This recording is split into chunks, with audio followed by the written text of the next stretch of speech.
Ang bahay ni Delma, ipinahiram lang daw sa kanila ng bayaw niya, kaya nagpapasalamat siya sa kabutihan nito. Matipid din daw siya, hindi basta-basta naglalabas ng pera sa walang katuturang bagay. Kaya naman, nakapag-ipon sila pambili ng TV at ilang appliances. Ay, hindi po nga po kami na umaalis namin. Kasi gastos po eh. Siyempre kung budget lang po yung pera namin. Kaya sabi ko, tsaka na lang pag nakakaluwag-luwag tayo, siguro pwede. Pero pag hindi, dito lang po talaga sila.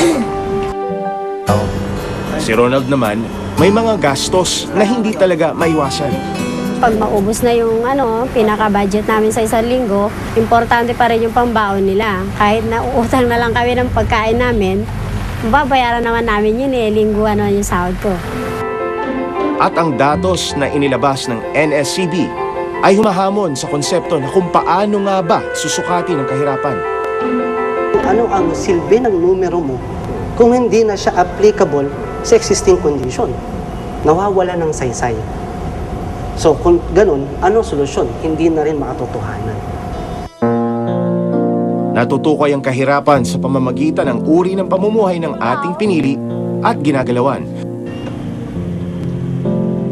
Sa kabilang banda naman, kailangan din nating magkaroon ng totoong pamantayan. Hindi lang basta dinumero na ang mga napapabilang sa non-poor ay talagang namumuhay ng sapat at hindi salat sa magandang kalidad ng buhay. Magandang gabi po sa inyong lahat. Ako po si Jay Taruk at ito ang Eyewitness. Ako si Delma Reyes, 30 taong gulang, may asawa, may 3 anak, house-to-house dealer ng iba't ibang paninda, ngunit nananatili pa rin hirap sa pamumuhay.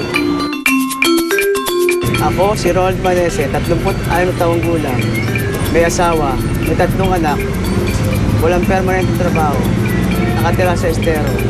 Ngunit, hindi raw ako mahirap. Your love so high.